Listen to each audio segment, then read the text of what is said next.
connected, and competent. And all of a sudden, he was blinded by a light on his way to imprison Christians in Damascus and bring them back to Jerusalem to be sentenced. And something happened to him that will happen to all of us in one way or another. If it hasn't happened to you yet, send me a text message when it does. God, in his mercy and God, in his wisdom, knew that if I allow Paul to remain confident in his flesh, he will not fulfill my purpose for his life. He will live the rest of his life putting his confidence in himself and his competence and his character. And so all of a sudden, you can read it in Acts chapter 9, a blinding light throws Paul from his horse. He is thrown to the ground on the way to exercise his gift. With authoritative letters from the Jewish ruling council, he falls off of his horse, and a voice from heaven asks him, Saul, Saul, who do you think you are? And Saul said back, I don't know, who are you? And the voice said, I am Jesus. And Paul spent 3 days blind, and someone had to lead him by the hand. You know, that's when life gets really interesting. When you're used to leading others, when you're used to knowing what to do, when you're used to making it happen, when you're used to smiling and getting through it. But then every once in a while, something will come along in your life, and you'll say, I didn't take a class on this. I didn't read a book about this. Nobody told me it would feel like this. I wasn't prepared for this. I didn't know it would be like this. And Paul said, I lost my confidence. I lost my confidence. And I had to start all over. And I had to give up all my connections because everybody hated me that I used to serve with. And I had to start all over because I didn't know how to preach Jesus because I just met him. And I had to humble myself, and I had to reevaluate my character because I had been comparing myself to others. You know how we do? If you compare yourself to others long enough, you will come to the place eventually. If you're not there yet, you'll get there. Just keep doing it. Keep comparing yourself to others. Just keep right on doing it. And do it to make yourself feel better. Do it. Compare yourself. Go ahead and do it. Go ahead and do it too, the other way too. Go ahead and compare yourself to people that are better than you all the time. Just all the time. Look at everybody sucking in on the gram and then compare yourself bloated. Here's what I want you to do. I want you to completely compare out of context for as long as you can. And don't ask the question, you know, like they're real successful on their job, but I wonder, are they happy? Don't ask that question. Because if you could compare across all the categories, you might see that their success is costing them their fulfillment.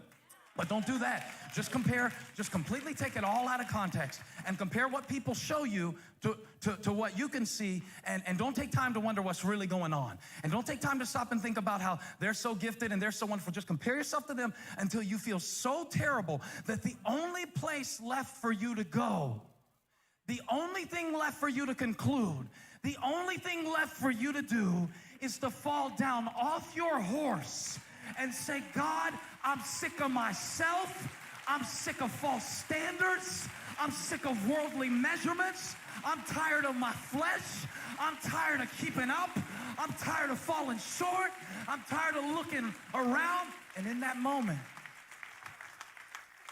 you will come to the point that Paul came to in verse 7, where he said, I compared myself to everyone else so long, and it finally brought me to a point, not because I hit the bottom, but because I was on top. And then something happened in my life. I compared myself to Jesus. And when I compared myself to him, I didn't have anything left to brag about. When I compared myself to him, I wasn't such a good person after all. When I compared myself to him, I lost my confidence in me.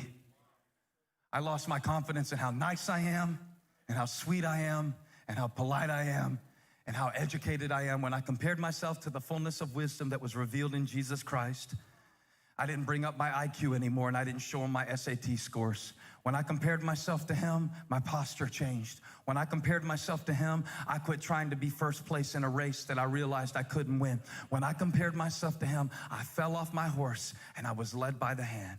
And Paul says in verse 7, now Whatever were gains to me, I consider loss. I lost my confidence, but watch this. I gained Christ. It's dangerous to have too much confidence in the wrong place. In the wrong place. But the Bible says be confident, in this I will be confident. Doesn't the Bible say that? Yes, but the question is, in what will you be confident? In what? And sometimes we want to have a confident belief without the behaviors that build confidence in our lives. Because to have real confidence, you got to have consistency, don't you? I mean, to have confidence, you got to have competence. Competence is built through consistency. If you're going to have real confidence, you got to have character. I go back and forth of feeling really confident sometimes, and then sometimes I feel I can't find my confidence anywhere. And so then I think, well, I had too much confidence. I need to be more humble. And then sometimes I think, well, I don't have enough confidence. I need to just